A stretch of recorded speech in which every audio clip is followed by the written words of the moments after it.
Alors, beaucoup de questions se posent autour du pass sanitaire numérique. On va les adresser donc à nos experts. David Gruson, directeur du programme Santé Jouve, qui est un spécialiste de la numérisation pour simplifier les parcours utilisateurs et puis qui a été aussi missionné par la Commission européenne pour évaluer le modèle de certificat vert Covid. David Gruson, je rappelle aussi que vous êtes fondateur d'Ethique IA, qui vise à la construction d'outils de régulation positive dans le déploiement de l'intelligence artificielle et de la robotisation en santé. Paul-Olivier Gibert également avec nous, fondateur dirigeant de Digital Ethics, et vous êtes président de la FCDP qui fédère les 6000 professionnels de la protection des données personnelles depuis 2007. On a également avec nous en visio Nacera Bekat, juriste à la direction de la conformité de la CNIL. Vous savez que c'est le régulateur en matière de protection des données personnelles. Bonjour à tous les trois. David, je voudrais qu'on précise d'abord cette mission donc confiée par la Commission européenne. C'est la transposition, pour être précis, des modèles d'e-carte de vaccination européenne à celui d'un certificat vert Covid. Ce qui veut dire que la Commission européenne avait déjà engagé une réflexion, c'était fin 2019, pour préparer une e-carte de vaccination. On était avant la crise Covid-19. Oui, il faut bien resituer les choses. En fait, on avait gagné un appel d'offres européen fin 2019, mandaté par Chafea, l'Agence de sécurité sanitaire de la Commission. C'est un consortium que l'on conduit avec Ipsos, avec Symbiose, avec Ciadem, vous savez, le concepteur de la plateforme mesvaccins.net. Et la démarche de Chafea, de la Commission, était de regarder en fait les modèles de cartes de vaccination qui existaient dans l'Union européenne pour essayer de déterminer les conditions de mise au point de modèles de e-carte de vaccination. Donc en fait, le mandat de cette mission est plus large que le sujet du certificat vert. C'est une mission qui court jusque fin 2021, qui se traduit par la mise au point de schémas d'interopérabilité, de modèles de e-carte de vaccination. C'est un matériau que l'on apporte. On n'en a pas aujourd'hui en France, d'e-carte de vaccination. Et non, et c'est une proposition qui est faite par un certain nombre d'acteurs depuis un certain nombre d'années. Et c'est un cap, il faut saluer l'esprit d'anticipation qui avait été celui de la Commission. Donc ce matériau-là, on continue à travailler dessus. Notre mission est plus large. C'est une e-carte de vaccination. Mais les deux projets pourraient fusionner ? Alors, en fait, ce qui est important de comprendre, c'est que la e-carte de vaccination, ça a vocation à être l'outil d'ensemble. Et là, on est confronté malheureusement à une pandémie massive qui nécessite la mise au point d'outils ad hoc. Et ça, c'est le cadre réglementaire sur le certificat vert, le Green Pass, porté au niveau européen par Thierry Breton. Mais, donc on garderait les deux projets. On aurait d'un côté une e-carte de vaccination et de l'autre côté un certificat vert. Il faut que vous compreniez qu'il n'y a pas de contradiction entre l'un et l'autre. Il faut créer l'enveloppe d'ensemble. Et puis après, on sera amené, on va espérer pas trop souvent, à avoir à réagir au-delà du cadre de vaccination un peu de droit commun, qui est le socle sur lequel il faut asseoir ces outils, à réagir, comme c'est le cas dans le cadre de cette épidémie Covid-19, à des virus émergents qui nécessiteront le déploiement d'outils ad hoc, peut-être transitoires, qui après auront vocation ou pas à venir s'insérer dans un modèle de e-carte de vaccination permanent. C'est un outil de santé publique nécessaire. Il y a un esprit d'anticipation qui a été manifesté. Ces briques, elles sont maintenant mobilisables pour déployer ces outils Covid-19. Bon, on ira un petit peu plus loin là-dessus. On va déjà revenir sur ce qui se fait maintenant, là, en ce moment, en France. Paul-Olivier Gibert, de quel œil voyez-vous cette transformation de l'application Tous Anti-Covid en certificat, finalement, de vaccination ? Je pense que c'est une évolution un petit peu naturelle, puisqu'il y a eu la promotion de cette application pour lutter contre le Covid. Se pose maintenant la question du suivi de la preuve et de l'utilisation du vaccin. Donc il est assez logique d'intégrer ces différents éléments, même si l'histoire de Tous Anti-Covid ou de Stop Covid n'a pas été une histoire très facile. Oui. Bon, donc ça veut dire quoi ? Qu'on risque d'être un peu déçu par les résultats ? Par l'efficacité de l'application ? Je pense qu'il y a plusieurs choses. Je crois que l'outil de suivi de la vaccination de la population, en particulier lorsqu'il s'agit d'accéder à certains espaces très sensibles, tels que les aéroports, avec les avions, toutes les problématiques de transport aérien, pour ceux d'entre nous qui ont eu à gérer, soit pour des raisons familiales, soit pour des raisons professionnelles, des déplacements avec une frontière à franchir, et même en restant simplement en Europe, c'est d'une complexité absolue. C'est très lourd. J'ai un exemple très proche. Test anti-Covid de moins de 3 jours. Comment vous faites pour être sûr d'avoir le résultat quand vous partez le dimanche ? Et deuxième chose, le test anti-Covid, même s'il est négatif, ne vous empêche pas de récupérer d'une quarantaine, dans certains cas de 10 jours, de 5 jours ou de 3 jours. Donc en fait, on a une situation qui est extrêmement complexe. Donc tout ce qui peut permettre de fluidifier les déplacements, tout en maintenant une garantie de sécurité sanitaire, est une très bonne chose. Tout le monde est demandeur. En revanche, c'est pas loin de... Il ne faut pas attendre des miracles. C'est-à-dire que le vaccin, on sait que ça va être très utile, très efficace, mais le vaccin en lui-même ne réduira pas à zéro le risque sanitaire. Donc on est à quelque chose qui va le réduire entre 0,5, 0,6, 0,8, 0,9 sur la manière dont on regarde. Si vous me permettez de faire du mauvais humour mathématique, avec les applications de suivi, on va augmenter très sensiblement cette utilité. On s'en servira plus, mais ça ne les transformera pas en panacée et en miracle. C'est-à-dire que ce n'est pas avec le passeport sanitaire numérique que l'on va régler tout le problème du Covid. Ça peut simplifier un certain nombre de problèmes. Ça peut nous aider à retrouver certains espaces de vie professionnelle, de vie familiale. Ouais. Il est beau, hein. De vie familiale dont on a été privé. Simplement, ça ne suffira pas à régler le problème. Ce qui est aussi très intéressant. Oui, on va quand même en parler aussi avec Nasser Abékat de la CNIL, puisque la commission informatique et liberté a donné son accord à cette nouvelle fonctionnalité dans l'appli Tous Anti-Covid, pour donc commencer à le transformer en carnet vaccinal numérique. Nasser Abékat, bonjour. Je voulais savoir comment vous vous assuriez que ce type de projet soit respectueux finalement des données et de la vie privée des personnes. Alors, juste peut-être, à titre liminaire, je voulais rappeler qu'on ne parle pas d'un accord de la CNIL. Il faut savoir que les services de la CNIL ont été sollicités en amont du déploiement par le gouvernement et ont pu échanger sur ce point, notamment sur les aspects techniques du dispositif pour donner leurs préconisations. Donc, ce qui a été rappelé, bien évidemment, c'est qu'on doit assurer un certain contrôle de l'utilisateur, que les données qui doivent être intégrées dans ce dispositif doivent vraiment être limitées à ce qui est nécessaire au regard finalement de la finalité d'un tel traitement de données à caractère personnel. Il a également été rappelé par les services de la CNIL que lors de la vérification de ces données-là par les autorités, il ne devait pas y avoir une constitution d'une base de données centralisée. Par ailleurs, la CNIL a également insisté sur le fait qu'une alternative non numérique doit être accessible à chacune des personnes qui souhaitent se déplacer. C'est une question d'inclusion, tout simplement. Et enfin, ce qui a été également mis en avant, ce sont les mesures de sécurité à prendre pour assurer la confidentialité, la sécurité des données, telles que s'assurer que les certificats ont été délivrés par une autorité certifiée, une autorité compétente, et également que les données, par exemple, soient chiffrées ou que des audits réguliers des systèmes d'information soient conduits pour s'assurer que tout cela soit respectueux de la sécurité des données à caractère personnel. Alors, on a invité nos téléspectateurs à poser des questions sur les prémices de ce pass sanitaire européen. On a une question notamment de Capucine qui me fait penser à ce que vous dites sur l'inclusion. Elle dit si le pass sanitaire est mis en place avant que tout le monde ne soit vacciné, comment éviter une exclusion et finalement qu'on ait un retour à la normale à 2 vitesses? Qu'est-ce que vous pouvez répondre à Capucine? Alors, comme la CNIL l'a rappelé sur son site web, il faut garder en tête qu'il ne s'agit pas uniquement d'avoir un certificat de vaccination. Capucine le mettait en avant, tout le monde n'est pas vacciné, tout le monde n'est pas éligible à la vaccination et en plus de cela, le vaccin n'est pas obligatoire, donc on peut choisir de ne pas se faire vacciner.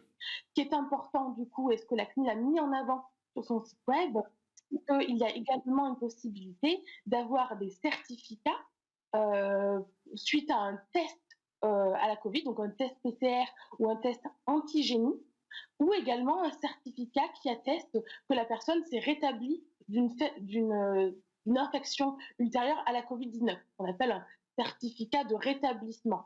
Donc ces 3 preuves doivent permettre un accès égal aux personnes qui les détiennent, et le certificat de vaccination n'est donc pas le Graal. David Gruson, là-dessus, parce que comme vous travaillez sur cette e-carte de vaccination, vous avez une réflexion là-dessus sur la liberté de déplacement, sur le risque d'exclusion de certaines personnes qui ne porteraient pas le vaccin? Il faut bien distinguer deux éléments ou deux périmètres d'application. Il y a le cadre européen, donc ça c'est le Green Pass, le cadre réglementaire tel qu'il se constitue, qui vise principalement à traiter les questions de liberté de circulation intracommunautaire. Et puis après, vous avez des briques nationales, dont celle qui se constitue en France avec le vecteur de tous anti-Covid.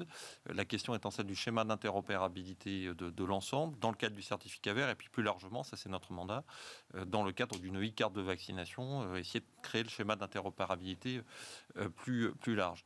Sur la question qui est posée, évidemment, ce débat-là intègre une notion de prise en compte d'aspects de conformité juridique et éthique. C'est un des éléments que dès 2019, la Commission, évidemment, nous avait demandé de regarder dans ce projet de e-carte de vaccination. Et vous en êtes où alors du projet d'e-carte de vaccination? Vous parliez d'une échéance à fin 2021. Alors, il faut bien comprendre que ce type de projet se traduit par la mise en place de livrables intermédiaires. Donc, on est engagé dans la démarche depuis 18 mois avec un dialogue très constant avec nos interlocuteurs de la Commission, des produits, notamment des éléments d'enquête d'opinion qui ont été faits sur la réaction d'un certain nombre d'États, de citoyens, d'acteurs à des modèles types, la production de schémas techniques, de modèles de e-carte de vaccination, et ce matériau est mis à disposition. Puis après, la Commission, qui est l'autorité mandante, utilise ces briques. La cible, c'est une e-carte de vaccination, et puis elle s'efforce évidemment de réagir à cette pandémie qui n'était pas prévisible, mais avec l'idée de produire des outils en temps réel sur cette question de Covid-19. C'est l'objet du cadre réglementaire du Green Pass. Mais là, on en est où concrètement? On en est avec une démarche qui, sur la production de ce cadre réglementaire, avance à bon rythme. Vous avez entendu les déclarations de Thierry Breton qui annonce une entrée en vigueur du dispositif dans le courant du mois de juin. Et donc ça, c'est tenable? Et bien, écoutez, en tout cas, il faut le souhaiter collectivement pour rétablir la liberté de circulation au sein de l'Union européenne. Et puis, la question qui va se poser maintenant, c'est la mise en interopérabilité des briques nationales avec ce cadre global. Et cette phase-là, qui est une phase... C'est ça la plus grande difficulté aujourd'hui, c'est la question de l'interopérabilité? Il y a le sujet technique qui est important, des sujets de régulation juridique et éthique, et puis il ne faut pas oublier le sujet scientifique, médical. Ça, c'est un des cœurs d'expertise de SIADEM, qui fait partie du consortium sur la e-carte de vaccination, essayer de regarder quelles sont les règles vaccinales qui s'appliquent dans les pays de l'Union. Et vous comprenez bien, quand on pose ce type de sujet, que la question, en fait, est beaucoup plus large que celle du Covid. On a besoin d'outils digitaux de suivi de ces questions de vaccination à l'échelle du continent européen pour des questions de santé publique, pour faire face aux crises sanitaires, à celles-ci, mais aussi aux autres qui arriveront. Paul-Olivier Gibert, quelles questions ça pose aujourd'hui, selon vous, au regard de la protection des données des citoyens, l'arrivée de toutes ces transpositions de documents médicaux en version numérique? Ce qui est intéressant, c'est qu'en fait, c'est un problème qui n'est pas tout à fait nouveau. C'est une question qui a démarré il y a un certain temps et qui est même finalement assez ancienne, puisque on peut considérer que la loi de 78, c'était le passage des fichiers papier. Oui. À des fichiers numériques. Donc en fait, c'est de la CNIL, oui. Avec la création de la CNIL et la création de structures équivalentes à peu près de partout au même moment. C'est comme en 1848, il y a eu des révolutions de partout. En 78 et autour de 78, il y a eu des CNIL qui sont apparus un petit peu de partout. Et donc là, on est à un point charnière également. Donc on est à un point charnière. Et on a un mécanisme qui est intéressant, c'est qu'avec le Covid, on a les mécanismes d'accélération. C'est-à-dire qu'on a quelque chose qui a bloqué. En venant, le chauffeur de la voiture était un ancien agent d'escale aéroportuaire qui s'était reconverti après un an de chômage technique. On a des pans entiers d'activités qui ont disparu, oui, qui fonctionnent au ralenti depuis un an. Donc on a besoin de retrouver une possibilité d'échange interpersonnel en limitant au maximum les risques de transmission du virus. Et là, effectivement, il y a une opportunité. C'est-à-dire que les outils numériques sont beaucoup plus puissants que les outils papier. Mais ils présentent d'autres risques qu'il faut également encadrer et contrôler. Alors, on va essayer de préciser encore davantage les choses avec Nassera Bekat. Quelles sont concrètement les données qui sont stockées aujourd'hui dans le carnet vaccinal numérique français et qui y aura accès? S'agissant des données qui sont stockées dans les preuves certifiées, il va y avoir des données qui sont nécessaires et strictement nécessaires au regard des objectifs poursuivis. Il va y avoir l'identité de la personne, son nom, son prénom, la date également de réalisation du test, mais aussi le statut. Donc, si le test est négatif, on va avoir le fait que ce test est négatif et une signature numérique, la signature numérique étant là pour attester que ce certificat a été délivré par une autorité compétente. C'est extrêmement important pour lutter contre la falsification de ces preuves, également s'assurer que la personne qu'on a en face est bien celle à laquelle le test a été délivré. Donc, la CNIL l'a rappelé, hein, cette notion de minimisation des données est déterminante pour s'assurer que plus de données ne sont pas collectées sur la personne par rapport à ce qui doit être fait de ces données à caractère personnel. S'agissant des accès à ces données-là, comme je le disais tout à l'heure et comme la CNIL l'a rappelé sur son site web, seules les autorités compétentes pour vérifier, par exemple lors de contrôles sanitaires, lorsque les personnes veulent se déplacer, doivent avoir accès à ces données et elles ne doivent pas stocker ultérieurement à la vérification ces données. Il ne doit pas y avoir de base de données centralisée créée post les vérifications. Nasser Abékat, quand vous dites autorité compétente, on peut être plus précis que ça? Alors, par exemple, lors des passages aux frontières, vous allez avoir un personnel habilité à contrôler lors du contrôle sanitaire. Vous allez avoir également les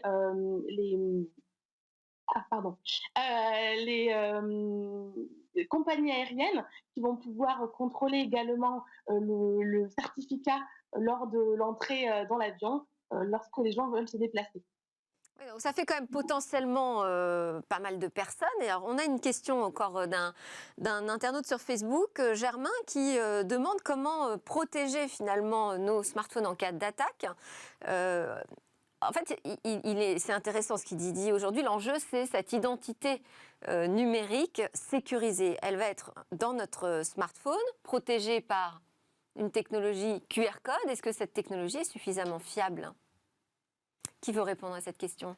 En tout cas, la question qui est posée montre que le passeport vaccinal numérique, la e-carte de vaccination, a aussi des enjeux de cybersécurité. Absolument. C'est un outil numérique.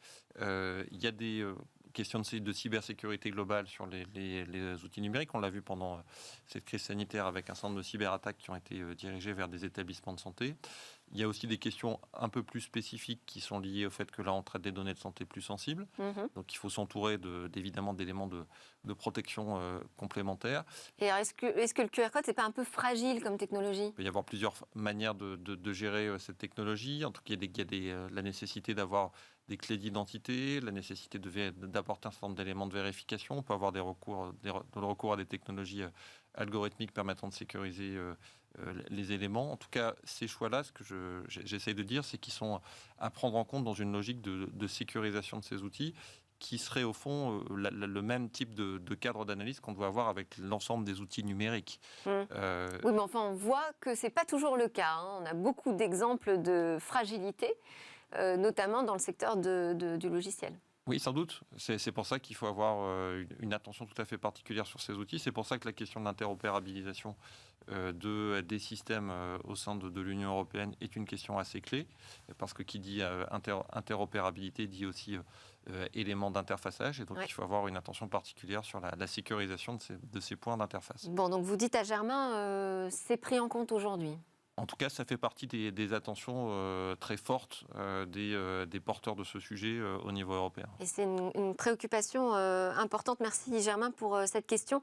Est-ce qu'il y a d'autres garde-fous à mettre en place, Paul-Olivier Gibert, quand on se projette vers un passeport sanitaire numérique ?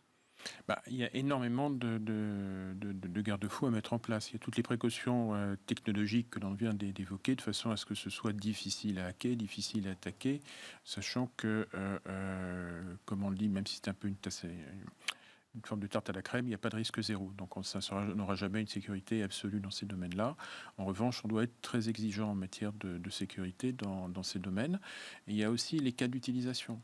Oui. C'est-à-dire que Pour l'instant, ce qui est prévu par la Commission européenne, c'est essentiellement dans l'optique de fluidifier les possibilités de déplacement à l'intérieur de l'Union européenne, et en particulier les déplacements aériens. Se posera ensuite la question de l'accès à un certain nombre de lieux. On sait qu'on a eu un test de concert à 5000 personnes non contaminants. Quel va être le rôle de ces outils dans ce type d'événement qui se rapproche de la vie courante? Est-ce qu'on peut envisager que pour aller au restaurant ou pour prendre le bus, on soit obligé de présenter son passeport vaccinal? Ça pose un certain nombre de questions qui sont des questions de type de choix de société, qui peuvent rapporter aussi se rapprocher du débat que l'on peut avoir sur le caractère obligatoire ou non de la vaccination. Pour l'instant, ce qu'on sait, c'est qu'en France, la question ne se pose pas. On reste sur une vaccination qui est volontaire. Et donc le support qui permet de prouver... Alors, la vaccination, si la vaccination n'est pas volontaire, ne peut pas être volontaire. Ne peut pas être obligatoire. Pardon. En revanche, se posent d'autres questions. C'est qu'en fait, on le fait évoluer vers un certificat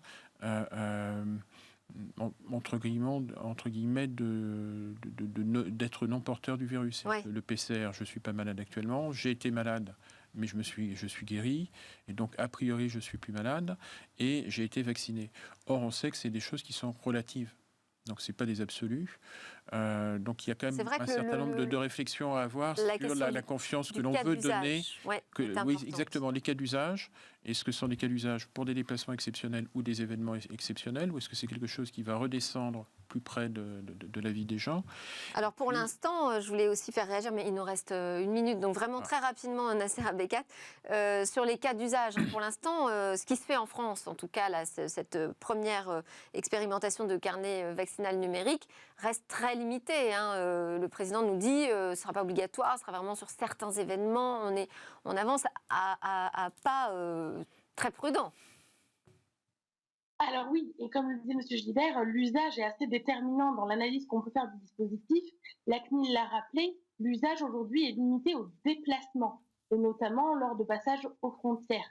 Il n'est pas étendu à une utilisation du pass sanitaire lors de l'entrée dans des lieux de la vie courante, ou même lorsqu'on veut aller dans un festival ou dans les salles de concert.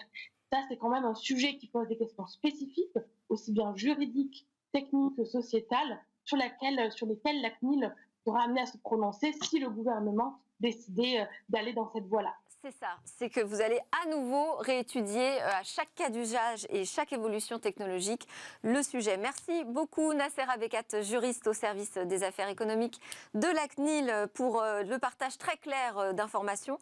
Merci à David Gruson, directeur du programme Santé Jouve, et Paul-Olivier Gibert, président de la FCTP, et puis à Germain et Capucine aussi pour leurs questions sur l'arrivée de ce pass sanitaire.